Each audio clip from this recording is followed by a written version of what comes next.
m'avez choisi.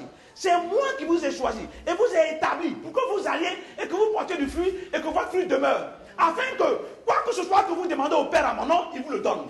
C'est ça le verset. Donc s'il dit cela, ça veut dire que tu as été fabriqué pour que lorsque tu vas et que tu parles à Dieu, Dieu exauce.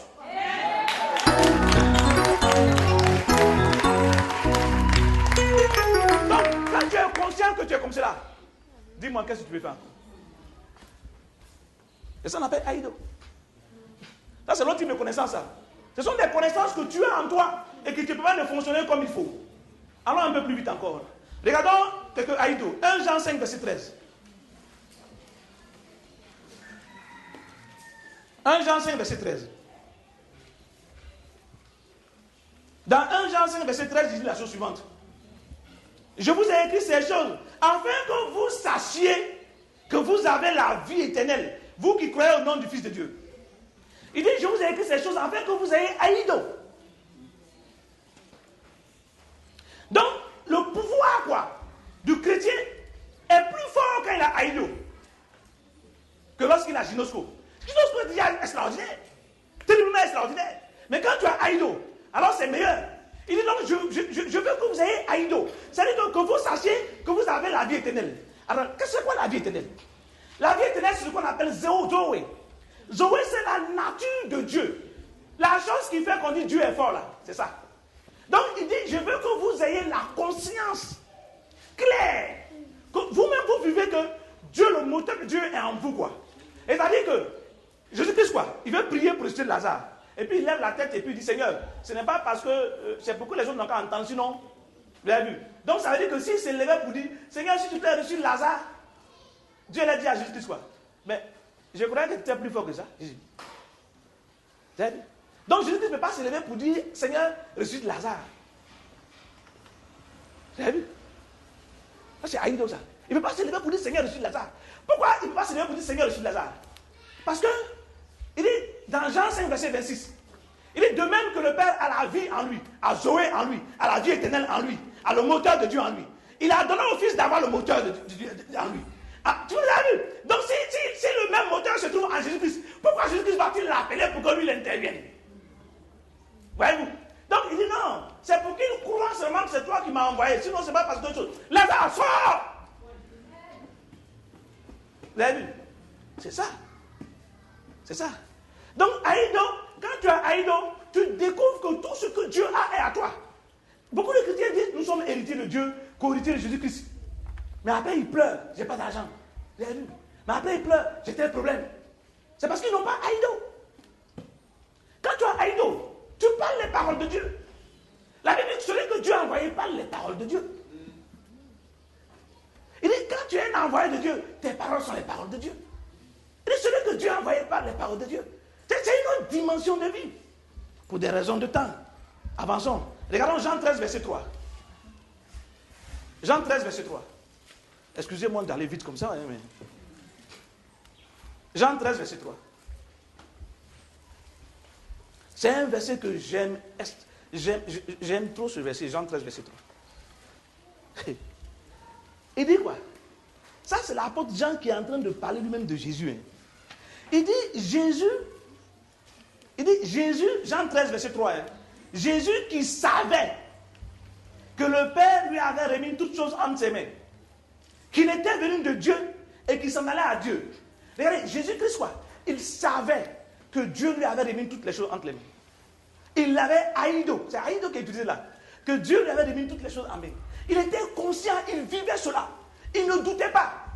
Imagine-toi un instant que tu es conscient du fait que toutes les choses t'appartiennent. Imagine-toi que tu es vraiment conscient. Ton attitude va changer vis-à-vis de cela. Tu n'allais pas avoir peur. Tu n'allais pas craindre de ne pas avoir quelque chose. Tu allais être certain de ta vie et du fait que tu possèdes toutes choses.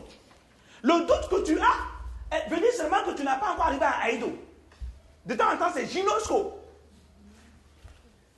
C'est Ginosco, tu as la révélation, quoi, par moment. Et puis après, tu rentres dans le désespoir. Et puis après, tu rentres dans la révélation. Et puis tu rentres dans le désespoir. Mais si tu continues à étudier la Bible, quoi, tu vas avoir Aïdo. Et quand tu vas avoir Aïdo, le Aïdo va faire comprendre que tu possèdes cela. Et tu ne vas pas discuter, quoi. Si tu marches quelque part que la pluie vient, quoi, Tu dis, oh Seigneur, s'il te plaît, arrête ça. Et puis tu continues. Et puis la pluie s'arrête. Combien de fois j'ai pas arrêté la pluie? Combien de fois? Combien de fois? J'arrête tout le temps ça. Il y en a même ici qui voient ça, cela, souvent.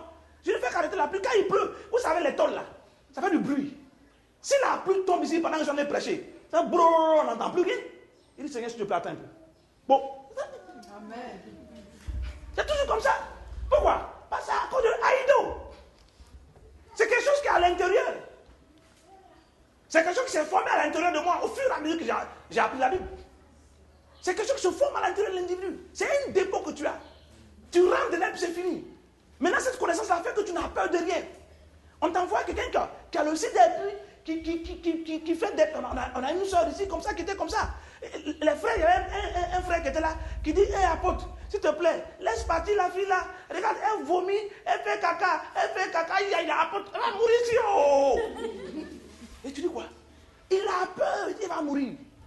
Tellement elle était maigre, et tellement elle ne pouvait pas se lever. Elle est là, ils vont nous tuer. La voilà qui est là, on dit, lève-toi, ils vont te voir.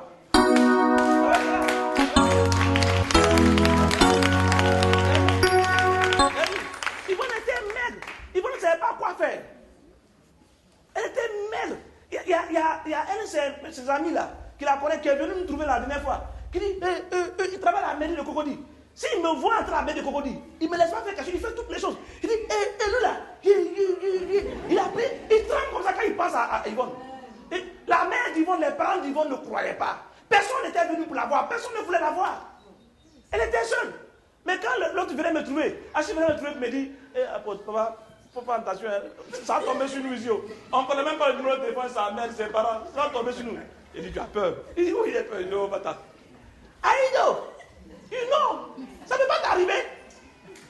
Une mort comme ça ne peut pas t'arriver chez toi.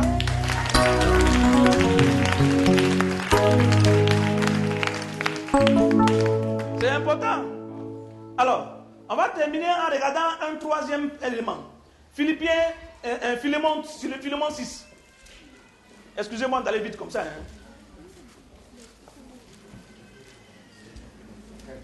Philémon 6. On va terminer avec ça.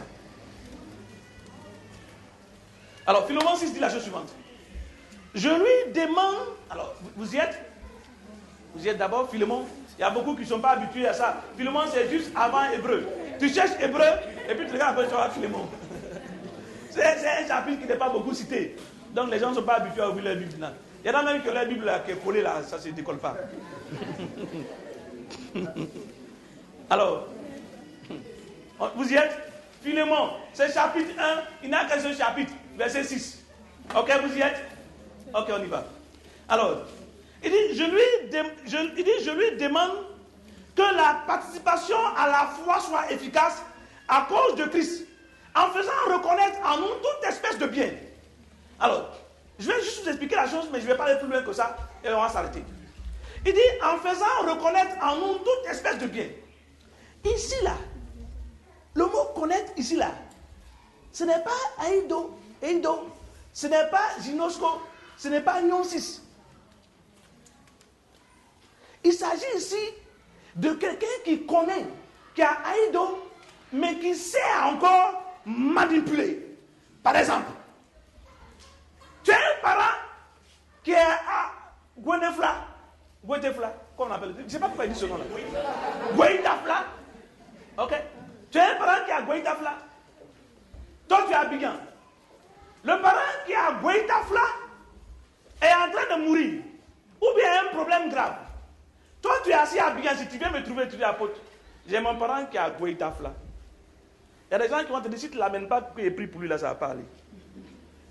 Mais celui qui a ce type de connaissance-là est capable de guérir la personne de Goïtafla tout en restant bien ici, en une seconde.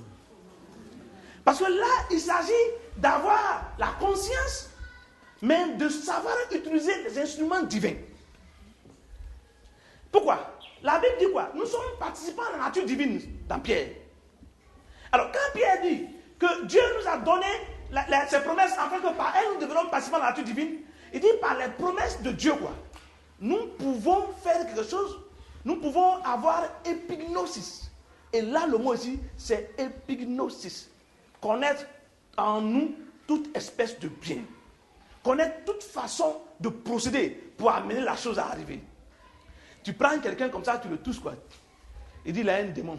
Hier, j'ai prié pour ma fille qui était là. Elle dit, apôtre, j'ai un démon de folie. Quand ça vient sur moi, puis je deviens folle. Et tous comme ça, le démon résiste, il sait. Il sait. Je n'étais pas à Ginosco, j'étais à Aïdo. Il sait. Et tous. Il dit, mais tu perds ton temps, tu dois partir forcer. Pourquoi tu dois partir? Parce que je suis en train de prier. C'est évident. Elle est là, la voilà qui est là derrière vous. J'ai dit, toi là, tu dois partir forcer. Tu perds ton temps, tu dois partir. Bon, la canne est là. J'ai pris pour les autres. Je l'ai vu encore. Et tu es encore là, tu fais quoi? Tu vas partir. Hein? Tu vas partir forcer, anyway. Même si je la laisse partir, tous ceux qui ne finissent pas la prière même, il va partir, même au derrière courir. Pourquoi? Parce que c'est comme ça se passe. Donc je sais, et comme je sais, c'est pour ça que je prends mon temps pour toucher, puis je reviens encore, j'attends et tout jusqu'à ce que je revienne. Après, les gars vont dire, hey, tu vois, c'est parti. Quand il dit c'est parti, maintenant, il a commencé maintenant. I know. Là, c'est une autre connaissance, mais qui te donne la pratique, qui te donne la main. Qui fait que tu utilises. Donc tu fais Dieu. Tu fais Dieu. J'étais quelque part au Nigeria, quoi. Je passais comme ça. Et puis il y a un enfant qui était couché là. Et le monde était autour. Et ça criait ambulant, docteur. Et puis j'ai traversé. Puisque j'avais une conférence devant, je voulais l'écouter. Et puis le Seigneur me dit, toi aussi tu traverses. Il dit, ah c'est vrai Seigneur. J'ai fait ça. Il fait demi-tour. Il me suis approché de l'enfant. Il me suis abaissé comme ça. Il avait bavé, tout son corps était rempli de... Oh, tu n'as pas envie de le toucher à la main. Il était rempli de crachats, c'était sale, dégueulasse. Le jeune était mourir, il battait. In the name of Jesus, heal! Le gars s'est levé. C'est où c'est qui? Tous les gars ont crié, wouh! Moi, tout le monde allait là, ma mère,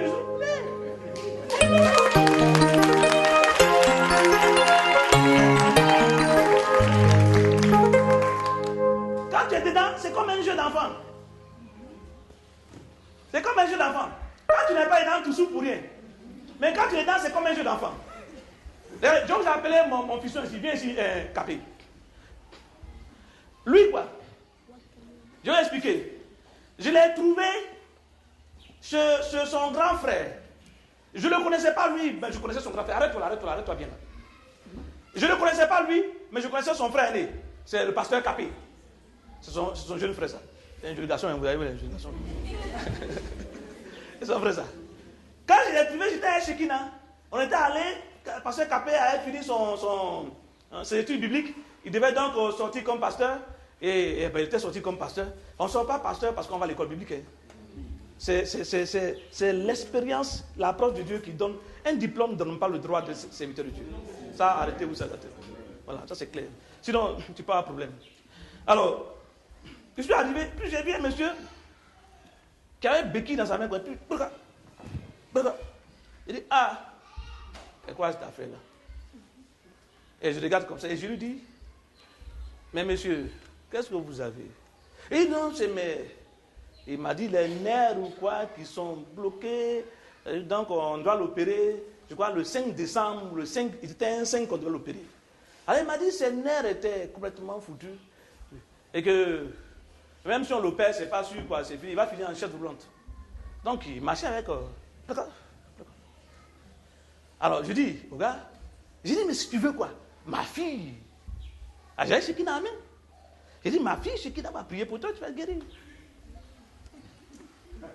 Mais il a été humble, quoi. Et puis il a compris. Ben, quelqu'un d'autre a dit, mais te moques de moi, même, quoi. Mais en fait, c'est pour lui dire que, pour qu'il guérisse, quoi. Même un enfant peut prier pour lui, il va guérir. Donc, j'ai dit, ma fille, Shekina va prier pour toi, tu vas guérir. Et quand j'ai dit, ma fille, Shekina va prier pour toi, tu vas guérir. Il m'a dit, si elle veut qu'elle vienne prier pour moi, là, ça m'a touché le cœur. Ben, il faut savoir parler à un homme de Dieu, quoi. J'ai vu l'humilité, quoi. Ça m'a frappé le cœur. Mais en même temps, son frère disait que lui, il était incrédule. C'est pour ça qu'il ne guérissait pas. C'est pas parce qu'il était incrédule, c'est parce que son frère n'avait pas le don de guérison. C'est tout. Donc quand il m'a dit ça, j'ai rien dit, j'étais assis là. Et puis, quelques 5 minutes, 10 minutes après, il s'est mis dans le coin et puis il m'a fait signe comme ça. j'ai vu que le monsieur était prêt. Donc il était là, ça ces bois là, ces cannes quoi là, de machin. Mais il m'a fait signe. Alors quand il m'a fait signe, entre-temps on m'avait dit que ce monsieur-là, si on ne faisait rien, il devait se faire, comment on appelle ça là, opérer, et puis il restait en chaise roulante, et l'opération devait nous coûter 1 500 000 au moins. 3 500 000. Mais il devait avoir une participation de 1 500 000 qui devait venir chez lui. Voilà. Donc c'est 3 500 000 qu'il devait payer. Donc il était dans une situation catastrophique. Donc quand il m'a dit cela, j'ai vu en même temps qu'il y avait un bon travail à faire. Je l'ai regardé comme ça, et puis j'ai laissé ma fille Shekina pour dire Shekina, si j'arrive, je vais manger quelque chose. Ne bouge pas, hein, Shekina. Et vous allez doucement. Il m'a envoyé dans une chambre à côté. Il était dans sa béquille. Donc j'ai fait sortir l'eau vive.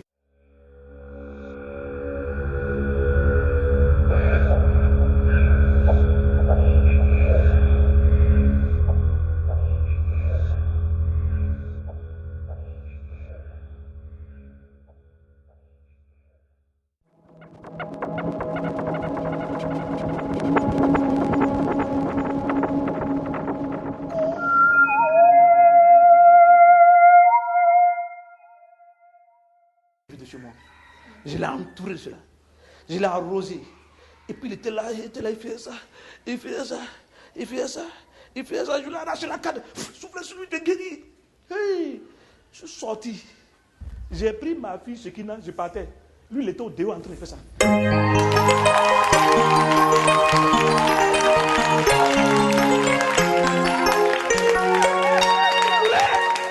coulait. Je l'ai entendu dire, merci Jésus. Merci Jésus. Et puis après, il m'a raconté, merci. Merci Jésus. Merci Jésus. On ne sent même pas qu'il était infime ou qu'il avait un problème d'infimité.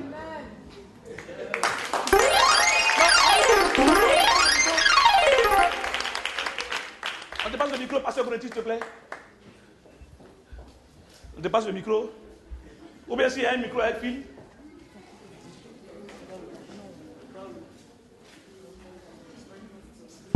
Voilà. Dépêche-toi, amène ça rapidement. Alléluia. Alors vas-y, tiens, bien aimé. Voilà. Vas-y, fais le témoignage, dis ce que tu as dit. Alléluia. Je vous salue dans le nom du Seigneur Jésus-Christ. J'ai un témoignage à vous faire. Vraiment, ce témoignage, j'ai failli perdre mon emploi à cause de ce mal que je traînais. Vraiment, Dieu a fait beaucoup de choses pour moi.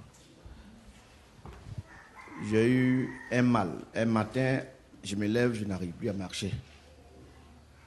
On me dit que ma colonne vertébrale a été touchée. Il y a le nerf sciatique qui a été touché, qui est coincé. J'ai passé 7 mois. Je n'arrive pas à marcher. J'ai mon épouse, le matin, elle me prend, elle me nettoie. J'ai entendu, il a dit 7 mois. Hein? Moi, je ne savais pas tout ça. J'avais mes béquilles. Je suis allé voir le médecin. On m'a dit de faire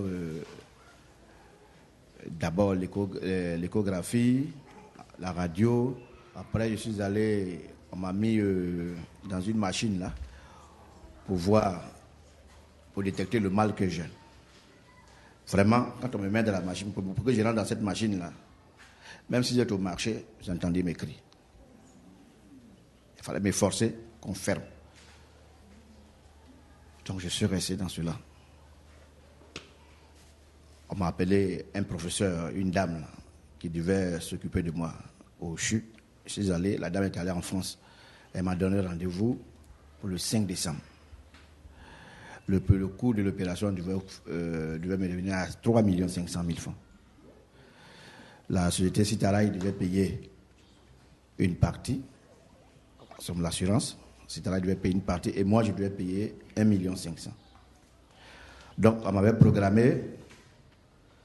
J'attendais maintenant le jour. Alors, mon grand frère qui devait sortir pasteur m'a invité. On m'a dit que la manifestation commençait à 10h. Je ne voulais pas partir. Ma femme me dit, mais il faut partir. Il dit, mais moi, je n'arrive pas à marcher. Je vais aller, les gens vont me regarder à tout moment. Moi, je peux quitter ici, jusqu'au carrefour, je peux m'asseoir au moins 20 fois. Je ne trie même plus mes endroits. Elle dit, allons-y. On est parti. J'étais assis là. Quand ils ont commencé à appeler les parents de venir, je ne voulais même pas qu'on dise mon nom. On m'a appelé, je me suis levé. Ben, depuis que nous sommes arrêtés là, les gens parlent, n'arrivent pas, ils finissent pas. Mais vraiment, je n'arrive plus à tenir sur mes pieds. Je dis, moi je vais aller m'asseoir. Je me suis débrouillé, je suis allé m'asseoir. Mais depuis dans la salle, je vois quelqu'un qui me regarde. Il est en femme. Le monsieur d'abord, il me regarde. Quand il s'est déplacé là, c'était à des béquilles, il parle. Pourquoi ce monsieur-là me regarde comme ça? Ils ont fini. Tu avais remarqué que tu regardais. C'est parce que moi, j'aime les gens qui ont des situations comme ça. J'ai l'onction pour ça. Quand je les vois, je suis excité. On allait manger. À table, les gens sont là, ça mange.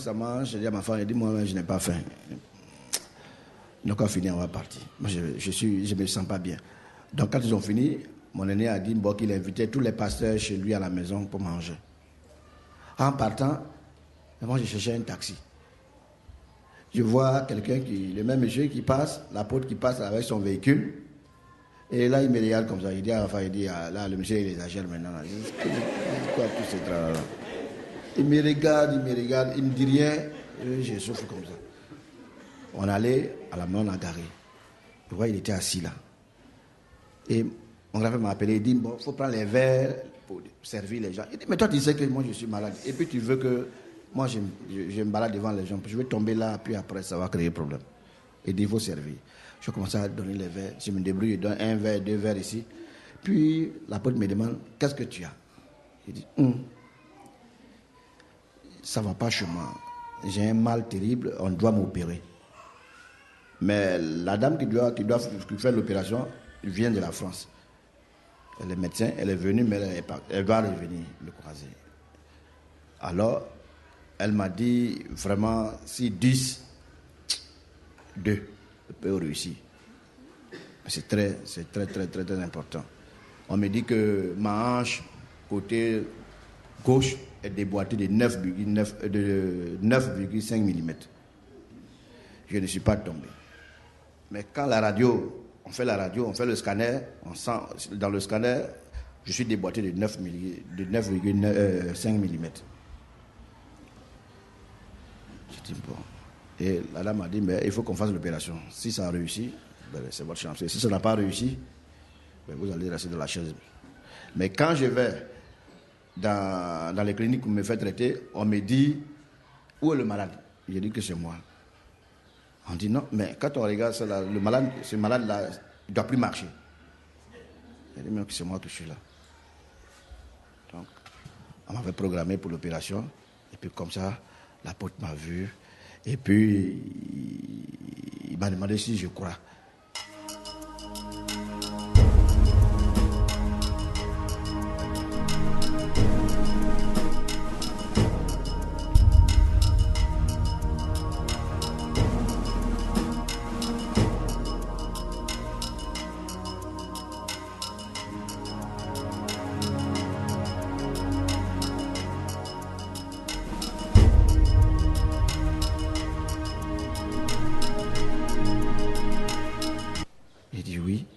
Est-ce que tu sais que ma fille là, elle peut te guérir? Il dit, si vous le dites, c'est qu'elle peut me guérir. C'est qu'elle peut me guérir. Je dis, bon, il allait s'asseoir. Je suis là, il me regarde. Bon. D'accord. Et s'est approché de moi. Il dit, bon, trouve-moi un endroit, je vais prier pour toi. Je dis, bon. J'ai vu mon grand frère, il m'a dit, va dans la chambre du papa là-bas, comme ça ils vont prier pour toi là-bas. Puis on est parti. Arrivé là, moi je me suis adossé au mur parce que je ne peux pas m'arrêter. Il dit non, laisse des béquilles. Je ne peux pas laisser mes béquilles. Je peux m'adosser à tenir mes béquilles pour vous prier. Il dit non, il faut laisser les béquilles. Il dit, d'accord. J'ai déposé les béquilles, je me suis adossé. Il dit non, je n'ai même plus m'adosser. Donc il a commencé à faire sa prière, puis il a commencé à faire sa prière pendant au moins une vingtaine de minutes. Il m'a dit, abaisse-toi. Je me suis abaissé. Mon dos a craqué. Il dit, soulève ton pied. J'ai soulevé mon pied comme ça. Ça a craqué. Il m'a dit, soulève, j'ai soulevé, ça a craqué. Donc j'ai fait ça, ça a craqué. Et du coup,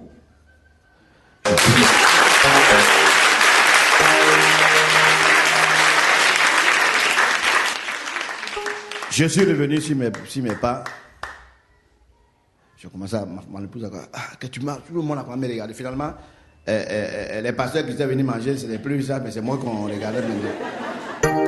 Donc, bon, apôtre, merci. Maintenant, je tourne là, je vais voir mon grand frère. Je dis, mais où est l'apôtre qu'on avait laissé tout à l'heure? On le cherche, on dit l'apôtre a pris sa voiture, il est parti à la maison.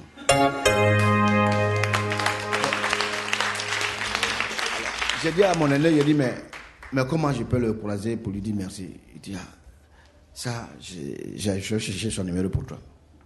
Donc, le lendemain matin, en allant au service, puisque j'ai fait 7 mois, je suis allé sans béquille. Quand on m'a vu au travail, on m'a dit, il y a quoi? On t'a opéré? J'ai dit non. On m'a dit, mais il y a quoi? J'ai dit, il y a quelqu'un qui a prié pour moi. Mon directeur me dit que non, je ne peux pas prendre service parce que lui, il ne croit pas à ça là. Ouais. Donc, je suis retourné à la clinique, à MCI. Les médecins m'ont dit que ils me donnent 15 jours de partir à la maison. 15 jours, si je ne chute pas, comme ça on va voir. 15 jours après, je suis reparti. Le médecin qui est là m'a dit non, j'ai fini le mois. Si j'allais, j'ai fini le mois. Le médecin qui doit m'opérer est venu. Il dit, mais qu'est-ce qui se passe? On t'a donné rendez-vous, on ne te voit pas. Il dit, non, moi je suis guéri. Il dit, comment? Il dit, c'est Dieu. C'est Dieu qui m'a guéri. Donc ils ont pris des photos et moi. Il dit qu'ils ne croient pas, mais de toute façon on est là toujours. Hein. S'il y a quelque chose, il faut nous faire signe. Donc, je suis retourné au service. J'ai fait 1 mois entier, je ne travaillais pas. On m'a dit de produire un certificat de guérison. Si j'allais voir le médecin de Sitaray, il m'a dit, lui, il ne m'a pas guéri, ce n'est pas lui qui s'est occupé de moi, il ne peut pas me donner un certificat pour reprise de service. Mais comment faire? Si j'allais voir le professeur d'Abolco qui me suivait, il m'a dit, mais comment? Mais nous, on soigne, mais c'est Dieu qui guérit. Donc, je vais te donner un mot, tu vas aller voir ton médecin. Il m'a remis un mot, je suis parti. Ce qu'il a écrit dans le mot, quand je suis arrivé devant le médecin, il a changé l'écriture, il a dit non, que je ne dois pas, je peux travailler, mais je ne dois pas m'asseoir, il ne doit pas m'arrêter longtemps, il ne doit pas m'asseoir longtemps. Ah, si tu as dit non, mais si tu ne peux pas t'asseoir longtemps, que tu ne peux pas t'arrêter longtemps, non, on ne peut plus te garder. Et ils m'ont coupé le salaire 2 mois. Je suis retourné voir le professeur d'abord, il m'a remis un autre mot. Je suis parti directement, au lieu de passer par le médecin, de Sitaray, ça a été directement déposé au DRH. Et c'est comme ça, j'ai repris service. Aujourd'hui, ça fait 3 ans, je marche. Merci à Dieu. J'ai dit merci à Dieu pour ce qu'il a fait pour moi. Vraiment, je vais te dire merci à l'apôtre, mais c'est la grâce de Dieu. C'est grâce à Dieu